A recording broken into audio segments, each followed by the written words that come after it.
अस्सलाम वालेकुम, मेरा नाम है जहाज़ेब हाशमी और ये है सुजुकी बोलान 2019 मॉडल। ये सुजुकी बोलान की 7th जनरेशन है जो कि वर्ल्ड वाइड 1979 से लॉन्च की गई थी और 1979 के बाद से अब तक इसी गाड़ी को ऐसे ही कंटिन्यू किया गया है। इसमें कुछ माइनर रिफाइनमेंट्स की गई हैं, जैसा कि इस गाड़ी की हेडलाइट्स के अंदर और इसके इंजन के अंदर। इंजन इस गाड़ी का EFI यानी कि यूरो 2 हो गया है, लेकिन मोर और लेस ये गाड़ी वैसी है जैसे कि 1979 में आती थी। मेहरान भी इसी एरा में आती थी और वो भी कुछ टाइम पहले डिसकंटिन्यू की गई है, लेकिन अनकरीब इस गाड़ी का कोई चांस नहीं है डिसकंटिन्यू होने का। पाकिस्तान में ये गाड़ी अपनी यूजेबिलिटी के लिहाज से बहुत ज़्यादा फेमस है, स्पेशली कमर्शियल यूज़ के लिहाज से। इस गाड़ी में दो बॉडी वेरिएशंस आती हैं, एक तो बोलान जो कि ये गाड़ी है, इसको पाकिस्तान में कैरी डब्बा भी कहते हैं, और इसके अलावा फिर इसमें एक रावी भी आता है जो कि फ्लैट बेड होता है जिस पे लोग बैग पे लेके कुछ भी लगा सकते हैं। इन दोनों ही गाड़ियों में इंजन 800 सीसी आता है और इसके अलावा ये गाड़ियाँ बहुत ज़्यादा ड्यूरेबल हैं और बहुत पावरफुल हैं। ये गाड़ी सिर्फ 800 सीसी होते हुए भी 6 से 7 लोग लेके आराम से मरी, कश्मीर या मुनाल जैसे एरियाज पे जा सकती है। यही वजह है कि इस गाड़ी की इतनी स्ट्रॉन्ग वैल्यू है। और इसके अलावा ये गाड़ियाँ काफ़ी ड्यूरेबल भी हैं, प्लस इनकी मेंटेनेंस भी बहुत सस्ती पड़ती है। ये स्पेसिफिक कार 2019 मॉडल है और इसकी डिमांड 17 लाख रुपए है। ये गाड़ी साइकिल मोटरस्पोर्ट के पास अवेलेबल है और अगर आपने इसके बारे में कोई इन्फॉर्मेशन लेनी है तो आप इस दिए गए नंबर पर कॉल कर सकते हैं या फिर आप साइकिल मोटरस्पोर्ट को विजिट कर सकते हैं जो कि रावलपिंडी में DH2 के गेटवन के ऑपोजिट लोकेटेड है।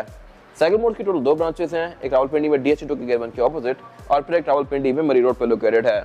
इन दोनों ही ब्रांचेस पे गाड़ियों की बाइंग एंड सेलिंग के साथ साथ गाड़ियों में काम भी किए जाते हैं, जैसे कि tints, wrap, ceramic coating, PPF, paraffin coating, facelift और इसके अलावा यहाँ पे भी गाड़ियों के पेंट जॉब के काम भी किए जाते हैं। तो गाड़ियों के किसी भी तरह के मॉडिफिकेशन के काम के लिए cycle motorsports is the place. Overall it's a great Bolan and today I'm going to review it. Let's start with the exterior of this car. Features के लिहाज से यहाँ पे कुछ भी खास नहीं दिया गया। फीचर के नाम पे सिर्फ इस गाड़ी में एक तो पार्किंग लाइट्स आती हैं और वाइपर आते हैं।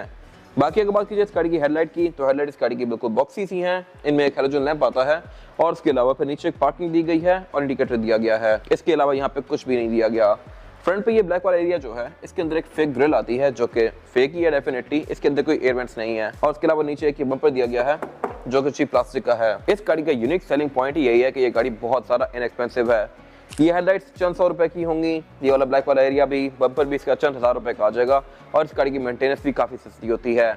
और इसके अलावा इसकी विंड स्क्रीन भी ऑलमोस्ट स्ट्रेट ही है, तो इसका मनूवर करना भी काफ़ी आसान है।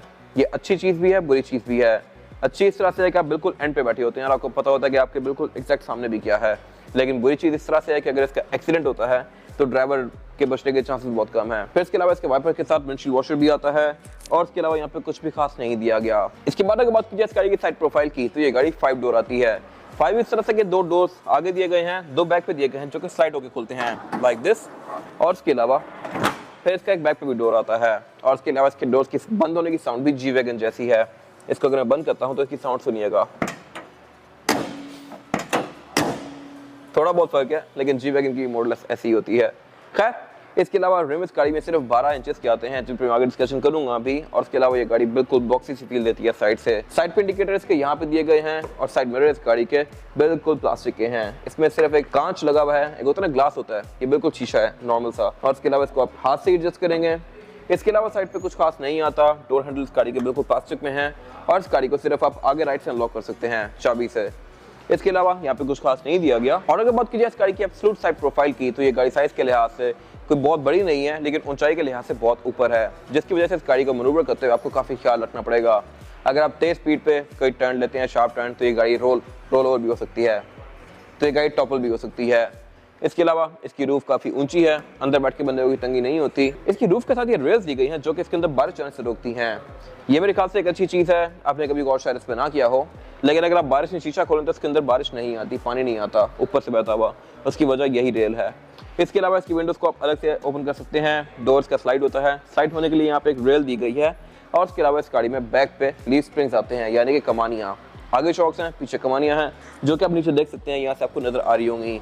क्योंकि इसी गाड़ी के साथ एक और वर्जन भी आता है रावी, वो गाड़ी बिल्कुल लोडर होती है, तो इनकी चैसी ऑलमोस्ट सेम ही है लेकिन जस्ट ओवरऑल लुक का फर्क है। फिर इसके अलावा इसके बैक पे काफी बड़ा क्वार्टर ग्लास दिया गया है जो कि पीछे बैठे हुए पैसेंजर्स को बाहर देखने में हेल्प करता है।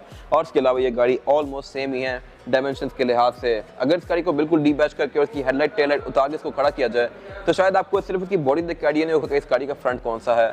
बैक पे भी शेप वैसी ही है, फ्रंट पे भी वैसी ही है। इसके अलावा इसमें फिर काफी सारे एंटीनास ऐड किए हुए हैं, स्टिकर्स ऐड किए हुए हैं और ये चीजें बेसिकली पाकिस्तान में हर कैट डब्बा लेने वाला सबसे पहले ऐड करता है। इसके अलावा अगर बात कीजिए इस गाड़ी की रेयर लुक की, तो ये भी बिल्कुल बेसिक सही है। यहाँ पे इसकी टेल लाइट्स दी गई हैं जो कि वर्टिकल हैं और ये टेल लाइट्स हैलोजन वाली ही हैं। इसकी टेल लाइट भी कोई बहुत ज्यादा एक्सपेंसिव नहीं होती। इसमें ब्रेक और इंडिकेटर दिया गया है। रिवर्स इस गाड़ी का सेंटर में यहाँ पे एक ही आता है। अगेन रेयर बम्पर भी इसका बिल्कुल चीप प्लास्टिक में है, ये भी काफी इनएक्सपेंसिव है। और इसके अलावा इसके बैक पे नीचे एक सिंगल एग्जॉस्ट दिया गया है जो कि स्पेसिफिक केस में बहुत ज्यादा ओवरस्टेट किया हुआ है। खैर, इसकी ट्रंक को लॉक करने के लिए सेंटर में ये ट्रंक रिलीज किया गया है। इसको की से अनलॉक करके इस तरह से खोल सकते हैं, लाइक दिस। और ये इसके अंदर का आर्ट वर्क जो कि पाकिस्तान में आपको ट्रकों पे और स्पेशली इस तरह की कार्स पे देखने को मिलेगा। ट्रंक कैपेसिटी इसका काफी स्पेशियस है, यहाँ पर आप आराम से अच्छा खासा सामान रख सकते हैं। इस स्पेसिफिक कार में बैक पे वूफर पड़ा हुआ है। इसके अलावा अगर आपने इसकी कैपेसिटी को और ज़्यादा खुला बनाना है तो आप इसकी पिछली सीट्स को निकाल सकते हैं। मैंने निकालना बोला है, ये नहीं कि आप फोल्ड कर सकते हैं, इसका पूरा आप उठा के बाहर भी रख सकते हैं। इसके अलावा बैक पे ट्रंक में हाइड्रोलिक्स आते हैं, यहाँ पे कुछ खास नहीं दिया गया। यहाँ पर आप अच्छा खासा सामान लोड कर सकते हैं और फिर आप ट्रंक को इस तरह से दोबारा लॉक कर देंगे।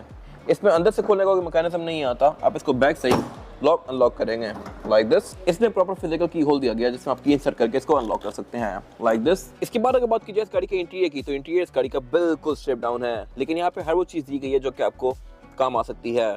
अगर आपको हवा चाहिए तो आप इसके शीशे खोल सकते हैं। इसमें एयरवेंट्स नहीं दिए गए, इसमें एक भी एयरवेंट नहीं है और ना ही इसमें मल्टीमीडिया कोई स्क्रीन वगैरह आती है। इसमें एक टेप आता है एंड दैट्स इट।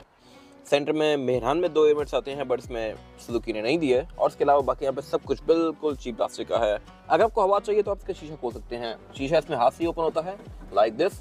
और इसके अलावा डोर के साउंड तो आपको सुनाई चुका हूँ। इसी तरह अगर आपने साइड मिरर फोल्ड करना है तो वो भी आप हाथ से कर सकते हैं, इस तरह से, लाइक दिस। और ये इसकी iconic door sound, I can not get enough of it. और इसके अलावा आपकी जरूरत की एक और चीज़ भी यहाँ पे दी गई है, पाना। अगर लेट्स सपोज आपको रोला होता है तो आप यहाँ से पाना निकाल के ये भी यूज़ कर सकते हैं। और इसको रखने के लिए प्रॉपर यहाँ पे जगह भी दी गई है। फिर इसके अलावा इसमें आप हर तरह का हॉर्न लगा सकते हैं। स्टीयरिंग व्हील इस गाड़ी का बिल्कुल ही बेसिक सा है। इसमें 4 स्पोक्स हैं लेकिन इन पे कोई कंट्रोल्स नहीं है। लेकिन इसके स्टीयरिंग में एक फीचर आता है और वो है हॉर्न। ये इसका हॉर्न है। इसके अलावा अगर बात की जाए इस गाड़ी के डैशबोर्ड की, तो ये डैशबोर्ड हार्डली 1 फुट चौड़ा है और अगर लंबाई में देखा जाए तो ये हार्डली 3-3.5 फुट का होगा और ये बिल्कुल चीप प्लास्टिक का है। इसमें कोई फीचर नहीं दिया गया, लेकिन ये एक अच्छी चीज़ है। आपकी गाड़ी अगर बहुत पुरानी हो जाती है तो आप इसको निकाल के बाहर फेंक कर नया लगवा सकते हैं। इसके अलावा अगर बात कीजिए इस गाड़ी के मीटर की, तो मीटर इस गाड़ी का बिल्कुल मिनिएचर सा है। इसकी स्पीड लिमिट 120 तक है और साथ फिर एक टेम्परेचर गेज और फ्यूल गेज दिया गया है। और इसके अलावा ये इसकी विंड स्क्रीन जो कि बिल्कुल आपके सामने खड़ी है स्ट्रेट। इसके अलावा यहाँ पे कुछ खास है नहीं। अगर मैं टाइम पास करना है तो मैं इसकी छत को भी इंजॉय कर सकता हूँ। इसकी छत में इतनी आयरन को क्या बोला जाए, लेकिन चीज़ें इंस्टॉल्ड हैं। इसी तरह इसके वैनिटी मिरर के अंदर भी ये गोल्डन कलर के जो भी चमकने वाली चीज़ें लगी हुई हैं, मैं इनको बैठ के इंजॉय कर सकता हूँ। इसके अलावा वैनिटी मिरर स्पेसिफिक का मैं छत के साथ ही स्टिच हुए हुए हैं और सेंटर में केबल लाइट भी आती है जो कि बिल्कुल बेसिक सी है। इसको मैं इस तरह से ऑन ऑफ कर सकता हूँ। डोर्स में रखने वाला कोई ऑप्शन नहीं है। सेंटर में फिर एक ये रेड भी मिरर दिया गया है और उसके अलावा सेंटर से ये गाड़ी बिल्कुल ओपन है। हैंड ब्रेक इस गाड़ी की ट्रेडिशनल आती है जो कि आप इस तरह से एंगेज करेंगे। यहाँ पे गियर सेलेक्टर दिया गया है छोटू सा और इसकी जो गियर सिलेक्शन है वो है 1, 2, 3, 4 और रिवर्स। इसमें 5वां गियर नहीं आता। ट्रांसमिशन इस गाड़ी में मैनुअल ही ऑफर होती है और ये 4 स्पीड फॉरवर्ड है। सेंटर में ये गाड़ी ओपन होती है। स्पेसिफिक कार में यहाँ पे एक गद्दी लगाई हुई है और इंजन भी इस गाड़ी का यहीं पे नीचे आता है। सीट्स फ्रंट पे 2 ही दी गई हैं। स्पेसिफिक कार में इनकी पैडिंग अच्छी है, कंपनी से ये बड़ी बेसिक सी आती हैं। इसके अलावा यहाँ पे कुछ खास है नहीं। अब चलते हैं पीछे। इस गाड़ी में पीछे एंटर होने के लिए यहाँ पे एक की रिलीज किया गया है और इसका डोर स्लाइडिंग वाला है। इसके अलावा ये गाड़ी है भी 8 सीटर। इसमें सीट्स आमने सामने लगी हुई हैं। आपकी मर्जी, आप जैसे मर्जी सीट लगवाना चाहें इसमें लगवा सकते हैं। बेशक अपनी लंबाई में लगवाएं या इस तरह आमने सामने लगवाएं। ये गाड़ी 8 सीटर है। मेरे पीछे जो ये V8 वगैरह खड़ी हैं, ये गाड़ियाँ भी 7 सीटर होती हैं और जहाँ तक लोग यूजुअली उन गाड़ियों को लेके जाते हैं, ये गाड़ियाँ भी वहाँ पे आपको देखने को मिलेंगी। ये गाड़ी आराम से जगह पर जा सकती है, आई डोंट नो हाउ। इसके अलावा इसमें यहाँ पे भी एक डोर दिया गया है, यहाँ से मैं एंट्री एग्जिट कर सकता हूँ इस गाड़ी में। और इसमें कोई सीट बेल्ट वगैरह नहीं दी गई, बैक पे फ्रंट पे ही आती हैं। और इसके अलावा बैक पे भी इसकी कैमरा लाइट्स दी गई हैं जो कि बिल्कुल बेसिक सी हैं। इस स्पेसिफिक कार के अंदर ये लेमिनेशन हुई हुई है। कंपनी से ये गाड़ी बिल्कुल लोहे की आती है और इसमें बैक पे स्पीकर्स भी लगवाए हुए हैं। इसके अलावा यहाँ पे आप कोई भी कॉन्फ़िगरेशन बना सकते हैं। आप चाहें तो यहाँ पे सिर्फ एक गद्दा डालें और यहाँ पे 2-3 लोग लेट जाएं, या फिर आप यहाँ पे इसकी गाड़ी को खाली रख के 5-6 लोग घुसा दें, तो ये टोटली आपकी चॉइस है। इसके अलावा रूफ स्पेसिफिक कार में अगेन बैक पे बड़ी मजेदार बनाई हुई है। आप अगर वेले बैठे हैं तो आप इसको एंजॉय भी कर सकते हैं। अगर बात कीजिए इस गाड़ी के इंजन की, तो इंजन इस गाड़ी में सीट्स के नीचे आता है। मुझे नहीं पता मैं वहाँ तक कैसे पहुँचूंगा, बट अगर मैं स्टैट्स की बात करूँ तो ये गाड़ी 37 हॉर्स पावर प्रोड्यूस करती है और ट्रांसमिशन इस गाड़ी में मैनुअल ही ऑफर होती है। 4 स्पीड फॉरवर्ड और फिर 1 रिवर्स अलग से। एवरेज गाड़ी आपको तकरीबन 18-20 तक की दे सकती है। अगर आप इसको बिल्कुल कम लोड पे चलाएं तो ये गाड़ी 20-22 भी जा सकती है। अगर आप इसको बहुत लोड करके चलाएं तो ये गाड़ी आपको 12-15 की एवरेज देगी। लेकिन कमर्शियल यूज़ के लिहाज से ये गाड़ी एक बहुत अच्छा ऑप्शन है। इसके अलावा इसकी मेंटेनेंस भी कोई बहुत ज़्यादा एक्सपेंसिव नहीं है। ये इंजन सिर्फ 800 सीसी है और इसके अलावा ये स्पेसिफिक कार है भी रियर व्हील ड्राइव। मेरे ख्याल से ये एक अच्छी चीज़ है। इसके अलावा कुछ खास है नहीं। ये था आज का रिव्यू। अगर आपको ये रिव्यू पसंद आया है तो इस वीडियो को लाइक कीजिए, मेरे चैनल को सब्सक्राइब कीजिए और अगर आपके पास गाड़ी से रिलेटेड कोई भी राय है तो उसको कमेंट सेक्शन में शेयर जरूर कीजिएगा, ताकि वो लोग जो ये गाड़ी लेने वाले हैं वो आपकी राय से फायदा उठा सकें। अपना ख्याल रखिएगा। Thank you.